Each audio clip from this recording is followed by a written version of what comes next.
Have any justice power or justice influence? This hand works quite a bit better. But it is 4 power, which is a little rough. Doesn't have any removal. But who knows? We could just war cry our way to victory.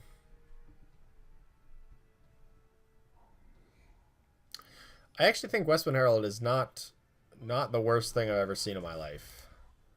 That card can be good. Just for like just normal value.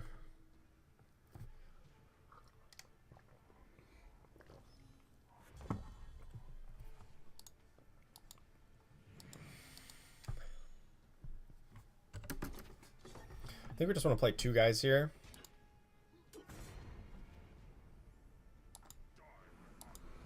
Puts out the most power on board, and it still gets a war cry off, so seems strictly better than Outlaw.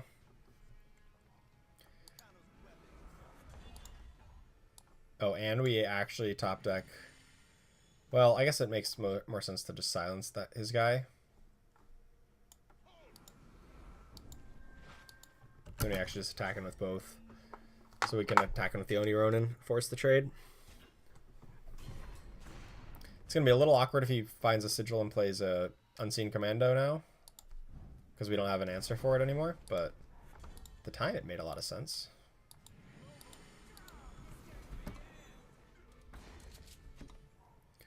Now we just need a plate. Come on, Deep Forge plate. Come on, Deep Forge. Damn it. Here comes a Commando. Or a Whirling Duo. That doesn't do very much. But then again, neither does a Fire Sigil. So unfortunately, we're getting a little flooded, and he's getting a little power screwed. So he has at least 4 relevant cards in hand, and we have 0. So we need to top deck very well to win this game.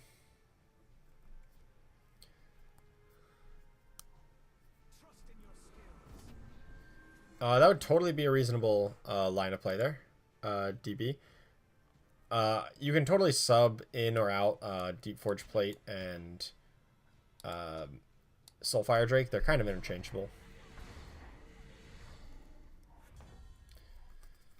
And we're going to lose because we drew a bunch of power. Feels bad, man. Yeah, Soulfire Drake goes into other decks other than just this, whereas Deep Forge Plate is pretty much only in Rakano aggro. Deep Forge Drake can go into a couple other things. Or, sorry, Soulfire Drake. You know what I mean. The Drake.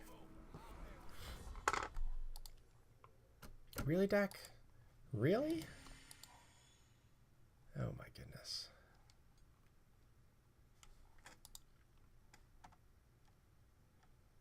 Oh my goodness.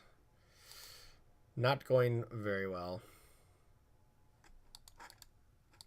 But this is kind of what happens a lot whenever you have one person who's like flooded on too much power and then one person who doesn't have enough power. As soon as that one person does find their enough power, they've got way more cards in hand. Whereas he just needs to draw 1 power to play his cards at a relevant time. Whereas I need to draw a new playable card every single turn to keep pace. As soon as he draws 1, he essentially draws 4 or 5 cards that's in his hand. And as soon as, you know, I need to keep on drawing so many every turn to keep pace. And then that was just an unfortunate 1 card for him to have. But unfortunately, the main thing that's killing us here is the Unseen Commando. We just cannot answer that guy. We don't have a torch or anything. If we had that, there's a chance we could win. Or at least keep pace. Ideally, it would be another Valkyrie Enforcer to neuter this, but also put a blocker out there. But unfortunately, we're just drawing a bunch of power. So that's not good.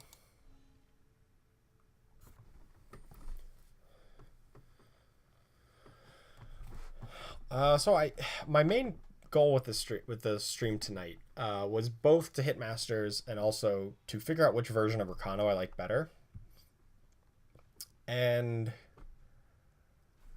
I think I can safely rule out the version that Outrek was playing in the ETS. just dead. Basically just dead. As my favorite version of it. I like the version that I've been playing here today obviously better. I mean, I was on a 10-game win streak until a couple games ago. But still, we're holding good at a 66% win rate for the night, even though we've gone a little bit off track the last 2 or 3 games.